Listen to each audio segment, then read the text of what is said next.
Hello everyone शांति पाठशाला को मु आपण मानंकु स्वागत जनाउछि।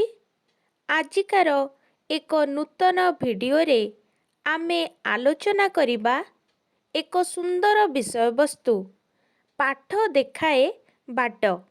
जदि एबे पर्यंत आपण चैनल टी को सब्सक्राइब करि नाहंती तेबे सर्वप्रथमे चैनल को सब्सक्राइब करि नियंतु एवं पाखरे थिबा बेल आइकन टी को प्रेस करि दियंतु।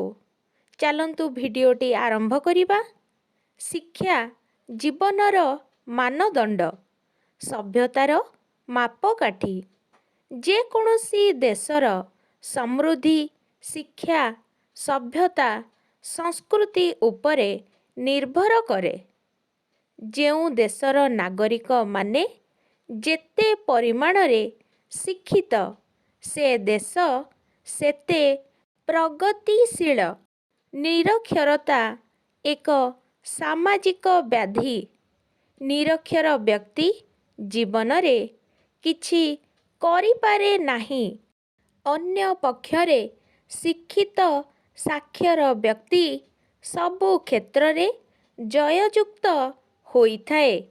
विश्वविख्यात नीतिवेत्ता चाणक्यक मतरे राजा केवल निज देश रे पूजा पाए, मात्र विद्वान देश तथा विदेश सबुआडे मध्य पूजित होइथाए।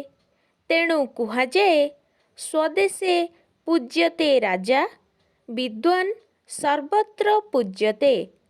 आम देश भारत एक विशाल गणतांत्रिक राष्ट्र। आम देशर सबु नागरिक साक्षर नुहंती। दारिद्र्य ही साक्षरता पथरे प्रतिबंधक साजिछि।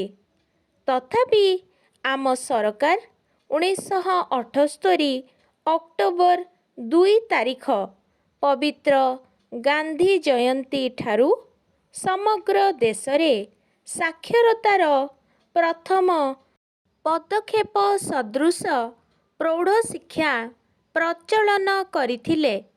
एथिरे 15 रु 35 वर्षर युवक युवती मानंकु सामिल कराइबा पाई जनशिक्षा कार्यक्रम प्रवर्तन करागला। क्रमे साक्षरता एक गण आंदोलनर रूप नेला।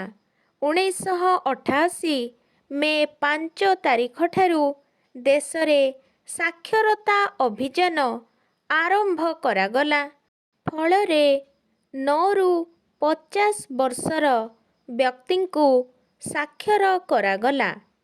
एबे साक्षरता अधिक व्यापक करिबा पाई सर्वशिक्षा अभियान आरंभ करा जाइछि।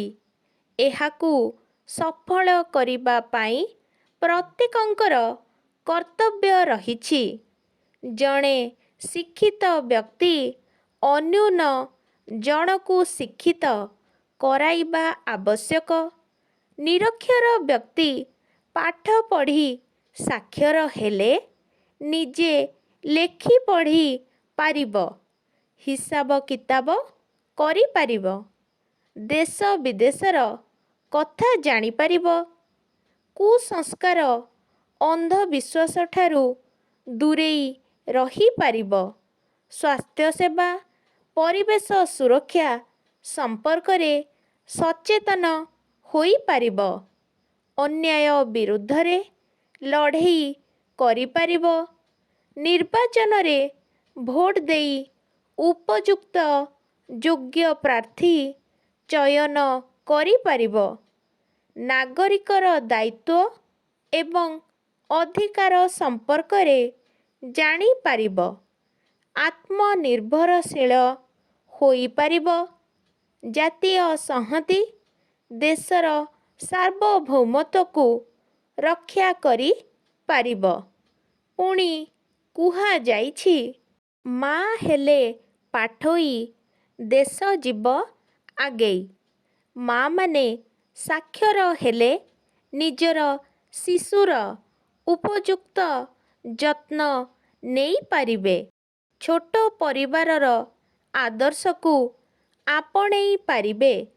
ଦେଶର ପ୍ରଗତିରେ ସହାୟକ ହୋଇପାରିବେ। ଏଣୁ ସମଗ୍ର ଦେଶରେ ମାତୃ ଶିଶୁ କଲ୍ୟାଣ ଯୋଜନାକୁ ମଧ୍ୟ କାର୍ଯ୍ୟକାରୀ କରାଯାଇଛି। ନିରକ୍ଷରତା ରୂପକ ବ୍ୟାଧିଠାରୁ ଆମ ସମାଜ, ଦେଶ, ଜାତିକୁ ସମ୍ପୂର୍ଣ୍ଣ ମୁକ୍ତ କରିବା ପାଇଁ ଦୃଢ଼ ସଂକଳ୍ପବଦ୍ଧ ହେବା ଆବଶ୍ୟକ। ସମ୍ବାଦପତ୍ର, ଚଳଚ୍ଚିତ୍ର, ବେତାର, ଦୂରଦର୍ଶନ, ସଭାସମିତି, ଆଲୋଚନା, ପଥପ୍ରାନ୍ତ ନାଟକ ମାଧ୍ୟମରେ ପାଠର ମହତ୍ତ୍ୱ ସମ୍ପର୍କରେ ବୁଝାଇ ଗଣ ସଚେତନତା ବୃଦ୍ଧି କରିବା ଆବଶ୍ୟକ। ଯଦି ଏହି ଭିଡ଼ିଓଟି ଆପଣଙ୍କୁ ଟିକେ ବି ଭଲ ଲାଗିଥାଏ ତେବେ ଲାଇକ୍, ସେୟାର ଏବଂ ସବସ୍କ୍ରାଇବ୍ କରିବାକୁ ଜମାରୁ ଭୁଲିବେନି। ଧନ୍ୟବାଦ।